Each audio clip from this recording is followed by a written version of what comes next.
Carthinal sat working at the table in the rooms that he and Isa shared in the mage tower of Hambara. He had moved in after their wedding, but they both knew they would have to move out soon after their child was born. It was due in a couple of 6 days, and they had decided that they would have to find a house in the city as soon as the birth occurred. He glanced over at his wife, who was sitting before the fire and sewing a blanket for the child's crib. It was a cool day at the end of autumn, and so they had decided to light a fire. The winter solstice was in 6 days, and they were hoping to join in with the celebrations, assuming the birth of their child allowed it. He was working on a translation from Elvish to Grosmerian, set for him by Isa. He wanted to be able to help her in her work of translating the ancient spellbooks that he, Basalt, and Randa had found in the secret room at the Duke's palace. Although he was a half-elf, his parents had died while he was still very young, and he had not learned much of the language of his father. Isa, a beautiful golden blonde elf, insisted that he learn to speak modern Elvish first, not only for the translations, but also so that they could speak Elvish to their child. Neither of them wished for the infant to grow up with no knowledge of its mother's tongue, so he worked on at his task. He and Isa had married that summer after Carthinal returned from his quest to find Sauvern's sword for Duke Rollo. She had become pregnant after they had had a brief affair before Carthinal left. He did not love her, although he felt friendship and respect for her, but he had felt obliged to marry her to give their child a name. Elven children born out of wedlock were given a hard time. Carthinal looked up as he heard Isa give a sharp intake of breath. "What is it?" he asked. "I think the baby's coming," replied his wife. The half-elf looked anxious. "Are you sure?" he asked. "What do I do?" "Nothing at the moment. Just wait." "Should I send for the midwife?" "Not yet. The pains are still quite spaced out and not very strong. I think I'll walk around for a bit."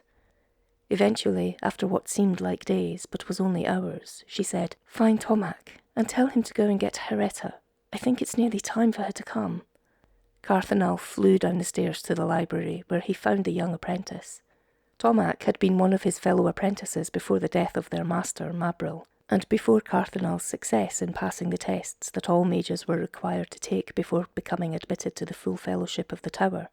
He quickly told the young man to go for the midwife, Heretta. Tomac, brushing back the lock of black hair that insisted on falling over his eyes, leaped up and ran to the door of the tower, without thinking to pick up a cloak in spite of the cold. Carthinal returned to the rooms he shared with Isa, where he paced over to the window on the opposite side of the room and sat on the long window seat looking down over the town. He sat there for a long time, thinking. Heretta had arrived some hours earlier and taken Isa into the bedroom, leaving Carthinal in the living room with his thoughts. There were still some lights in windows, although it was the 18th hour of the day, but as he watched, they were gradually extinguished. He paced the room for a while before sitting down on one of the 2 sofas in front of the fire. Then there came the sound of birds twittering. Carthinal woke up with a start. He must have fallen asleep. He was stiff with sleeping in an awkward position, and he stood up and stretched. He rolled his shoulders. It was the first hour of the day, and he walked to the window. Dawn was just breaking over in the east. He glanced at the bedroom door. It was shut tight. He listened. He thought he could hear Isa's panting breath. How long was this going to take? There was a knock on the door. It opened and admitted Emien, the other apprentice that Isa had taken on from Mabril. She was carrying a tray, which she set down on the table. "I thought you'd like something to eat, Carthinal," she said, smiling at the young man. "Thank you, Em," replied the half-elf distantly. "That was very thoughtful of you." The girl smiled again and was gone before they could say anything more. Suddenly there was a cry of a baby. Carthinal's eyes went wide with wonder and a grin broke out on his face. Then the door of the bedroom opened and Heretta came out. "You can go in and see your wife now," she told Carthinal. "She's very tired, so don't stay too long. It was not an easy birth, but everything's fine now." Carthinal entered the room slowly and looked at Isa.